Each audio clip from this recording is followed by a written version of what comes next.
Hello दोस्तों, मैं राजकुमार आप तमाम व्यूवर्स का इस YouTube channel learn with me पर एक बार फिर से बहुत बहुत स्वागत करता हूं।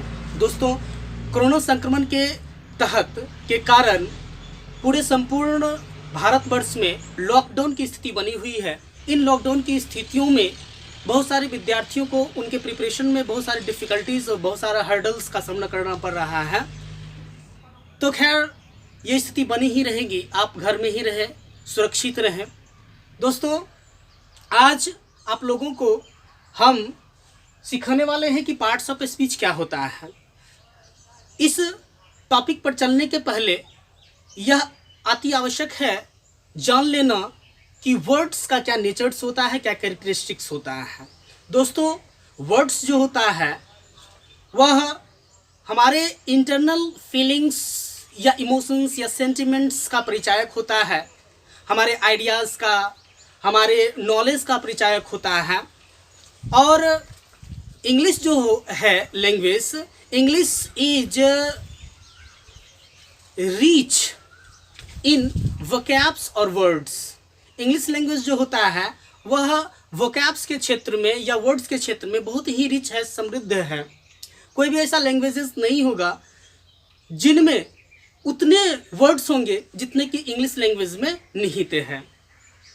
दोस्तों, सभी वर्ड्स का अपना एक कैरेक्टरिस्टिक्स होता है, अपना एक अलग फंक्शंस होता है, फीचर्स होता है। इन्हीं फंक्शंस के आधार पर सभी शब्दों को वर्गीकरण किया गया है और यही वर्गीकृत जो सेक्शंस है उसे हम पार्ट्स ऑफ स्पीच कहते हैं। दोस्तों, नॉर्मल लेविश के अनुसार लगभग इंग्लिश लैंग्वेज में 8 लाख शब्द निहित हैं।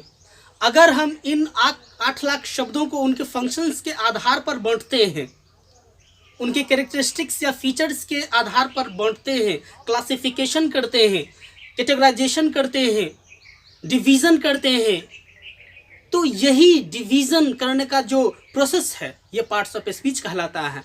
अगर हम डेफिनेशन के तौर पर चलें तो हम लिख सकते हैं the classification of words as per their functions is called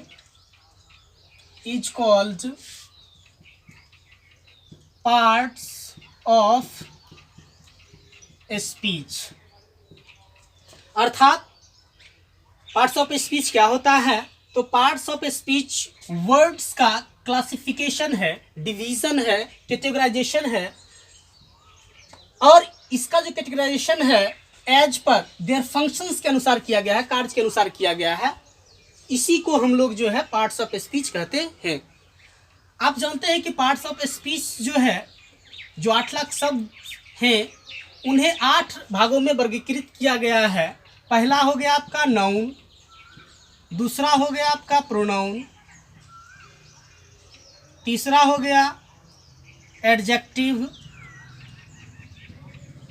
चौथा हो गया वर्ब, पांचवा हो गया एडवर्ब, छठा हो गया प्रीपोजिशन, सातवां हो गया कंजंक्शन और 8वां हो गया आपका इंटरजेक्शन। तो ये 8 क्लासेस है पार्ट्स ऑफ स्पीच का और ये बहुत ही फंडामेंटल और बेसिक पार्ट्स है।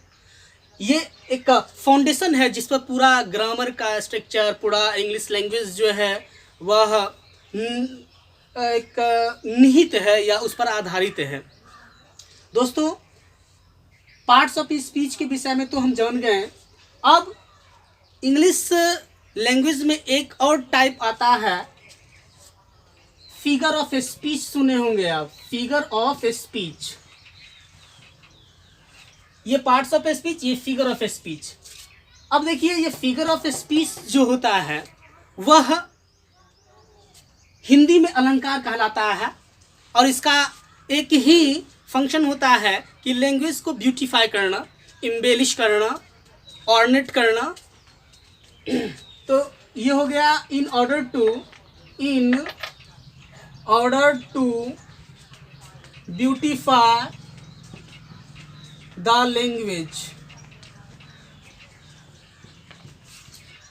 यानी फिगर ऑफ स्पीच का प्रयोग हम उन संदर्भों में करते हैं जब हमें लैंग्वेज को ब्यूटीफाई करना होता है। तो जैसे एक एग्जांपल लीजिए, अगर हम कहते हैं कि ही फॉट ब्रेवली, उसने बहादुरी पूर्वक युद्ध किया, लड़ा, ये जनरल वाक्य है। लेकिन इसी को हम अगर कहें he fought like a lion, उसने एक शेर की तरह युद्ध किया, तो ये लैंग्वेज ऑर्डिनरी था और ये लैंग्वेज जो है ये इफेक्टिव है। अगर इससे भी इफेक्टिव बनाना पड़े तो हम कह सकते हैं he was a lion in the fight, अर्थात वह एक शेर था। कहाँ? तो युद्ध में। अर्थात देखिए, एक ऑर्डिनरी वाक्य को हम अलग अलग ढंगों से लिख सकते हैं और सब इफेक्टिवली इसे एक्सप्रेस कर सकते हैं। तो ये कहलाता है फिगर ऑफ स्पीच। तो दोस्तों आप समझ लीजिए पार्ट्स ऑफ स्पीच क्या होता है और फिगर ऑफ स्पीच क्या होता है, दोनों में क्या डिफ्रेंसिएशन है। और अगले वीडियो में हम चर्चा करेंगे कि ब्रीफली डिस्क्रिप्शन देंगे ये जो सेक्शंस है आर्ट्स, इन सभी के विषय में संक्षिप्त विवरण करेंगे। तब तक के लिए धन्यवाद।